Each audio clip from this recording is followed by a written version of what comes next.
Hello and welcome to the latest episode of the GSBC podcast, proudly brought to you by the Greater Springfield Chamber of Commerce and Purple Bunny Marketing.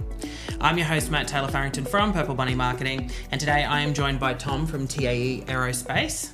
Welcome. Thank you for coming along. So TAE obviously plays a significant role in our workforce in our region in Ipswich and Springfield.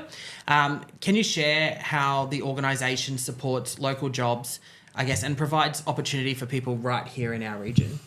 Yeah, so I guess across the region, so we employ about 200 people here in the Ipswich region. We have a few sites across Adelaide and Brisbane Airport, as well as in the States. But here in the local region, we employ sort of 200 odd staff here at the Bundamba facility. So it's a bit of a hub for people wanting to work in the aviation industry. Yes.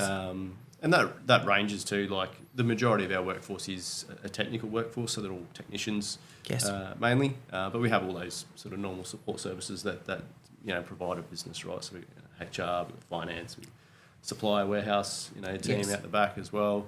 All those people that are involved in bringing it all together to make it all work. So, Definitely. I guess one of the biggest strengths you highlighted, and I'll preface this by saying I've had a tour of the facility, obviously, and during the tour was the, investment in apprentices and trainees and upskilling. So I guess why is workforce development such a core part of TAE's strategy? Yeah, it's important. I mean, it's hard to get resources in any industry at the moment, I think. Yes. I'd say especially in aviation as well. So we have to look for diverse ways to try and attract the right amount of talent. So we have a few different pathways. I mean, you can come to us direct as like a Cert 4 mechanic if you're already qualified. But then we also have apprentices. We can also take allied trades as well. So that's something quite unique in terms of how we approach it. I can take a car mechanic, for example, and they can come into the business and get skilled up and become competent in a certain area, and we can provide benefit to the business. Yes. We also provide upskilling opportunities as well. So if they actually do want to go on and pursue a Cert 4, then we're creating those avenues to get them upskilled to where they need to be, as well as some other support services, for the support staff if they want to get involved in unis and things like that. There's other opportunities within the business as well. I guess the aerospace industry isn't one people always imagine exists in Ipswich.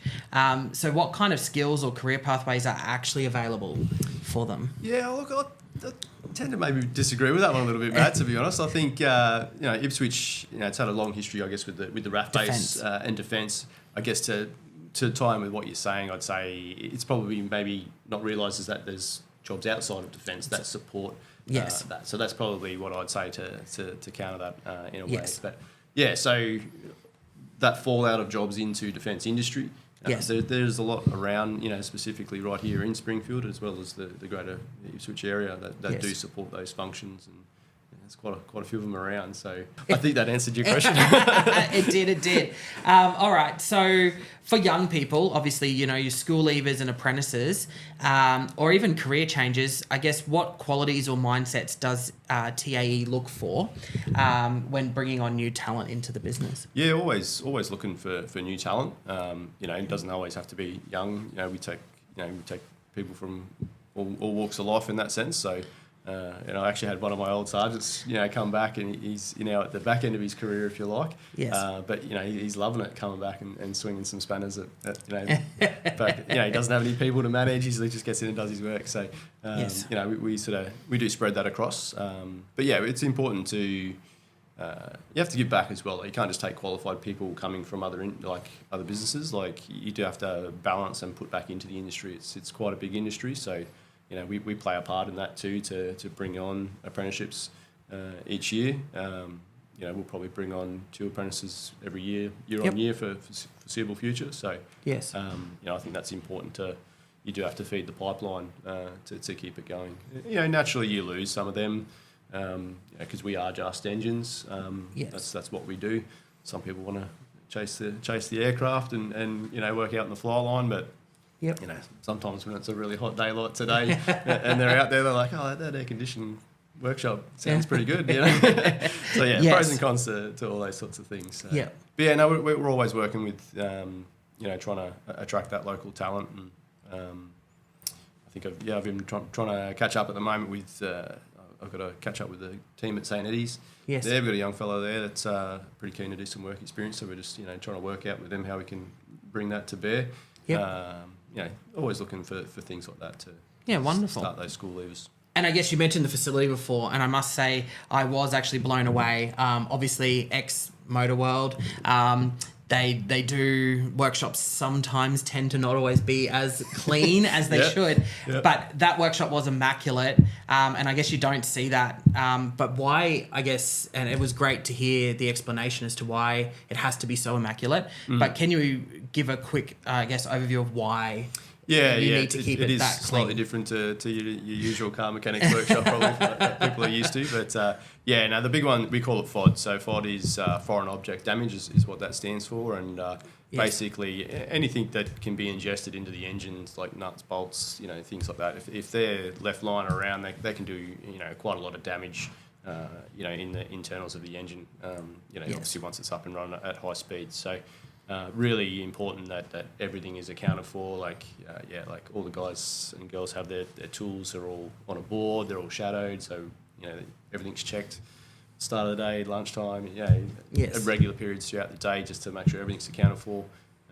You can't just I've got a few leftovers. It doesn't quite work like that. No, correct. I could imagine that would be a scary thought. Yes. Yeah, and obviously pretty expensive pieces of kit, and at the end of the day, it's around the high quality and high safety that we have. Some of the aircraft are single engine aircraft, so when they stop, they don't exactly float on a cloud sometimes. So it's important to get them right. So. Yes, agreed. All right. So what does that high standard of the environment say about TAE's culture and values, I guess, especially when it comes to safety, quality, and I guess pride in your workmanship? It's something we amplify, really heavily in the workshop. Because ultimately at the end of the day, it's safety is the most important thing. Keeping not only it's the team internally, making sure they're safe in their day-to-day ops and what they're doing. I want everyone to come to and from work in the same state physically, mentally that they start in. So, that's for me, that's the most important thing for my immediate staff. But then obviously the product and what we're doing, quality output, and ensuring that the end user that's ultimately flying a plane that's getting pushed along by it, that it operates as it should. Yes. Yeah, agreed. And Ipswich and obviously the broader area is becoming known for its advanced manufacturing and defence capabilities. How does TAE's facility contribute to that reputation and growing identity? Yeah, it's certainly growing around the region, and it's good to see, creating more opportunities for everyone. Yes. TAE's facility is definitely a state-of-the-art facility in terms of what it provides for the government, and from a sovereign industrial capability, it's pretty important. So. It's a pretty big facility, and it's not going anywhere in a hurry. So we're certainly looking to grow as we do. But the more opportunities in the local area makes it a bit of a hub. Yep. More things come off the back of that. So yes, agreed. All right, we've got a quick fire question section that we've introduced. So. Coffee or energy drink to kickstart your day? I'm definitely a coffee man. My counterpart is ops manager for support services. He's definitely an energy drink. Good combination in that sense. But no, I'm definitely coffee. Yes. Yep. Best part of working in aerospace, is it the tech, the people, or the challenge? It's definitely the people. The people. All three of those are valid to be true. But the people are definitely what make it. We've got a good team. Yes. Have a good bit of banter, around the workshop as well. But they're the ones they're the lifeblood of what we do. They're certainly the ones that bring it together. But to be fair to the other, it's a challenging, complex engine, lots of moving parts to bring it together. Yes. And some of it is pretty high tech. So they are things that tie into that interest. But it's definitely the people is what makes it all worthwhile. All right. So one tool or piece of equipment you're secretly obsessed with? Well, I'm management now, so they don't let me play with too many tools these days. I think keyboard's as good as it gets for me these days. But look, I guess given the security, you can't take laptops and phones and bits and pieces in. So for me, it's probably the old-fashioned diary, really. Some good old-fashioned note taking and keeping on top of things that way. So that's my weapon of choice. Yes. All right. Best place to grab lunch in Ipswich? Round us, definitely Banjos, and the old Dirty Bird gets a pretty big hit at lunchtime, as do all those places around the Costco area. My favourite at the moment is probably a little cafe called Cowie Cafe on Brisbane Road there. That does a pretty good coffee. So that's probably my go-to at the moment. Nice. And in 3 words, describe the team culture at TAE. Team culture? Look, I'd say probably collaborative, challenging. Yes. But overall rewarding still at the same time. Yep. So, that's probably how I'd wrap it up. Yep. Wonderful. Yep. All right. So last question, then you can jump out of the hot seat. What's next for the workforce development at TAE? Are there any new programs, expansions, or initiatives that I guess you can let us know about for local people? Yeah, look, we're always engaged with government and with manufacturers that build the aircrafts and the engines. So we're always engaging with those to see what we can offer in terms of sustainment services in the area. So, those things are always expanding. Yes. We have a couple of programs that are still in their infancy, so they are growing, and that's already in motion, so to speak. So I guess to give a bit of perspective there, we've got one of the programs probably got about 100 people in it. That's got to double in size, but between now and sort of 2030. So that's a fair bit of staff that we're looking to try and attract from the local area, and that's sort of where we'll be looking first and foremost to try and attract that. And as we said before, looking at bringing on a couple of apprentices every year, that kind of forms part of that. Yep. But there'll be more than a couple. Yes.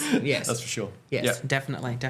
All right, well, thank you for coming in, having a chat, talking about TAE and I guess what local opportunities are available for people. So thank you. No, my pleasure. And thank you for tuning in to the latest episode of the GSBC podcast. Make sure to like and follow us on all of our socials, and we'll see you on the next episode.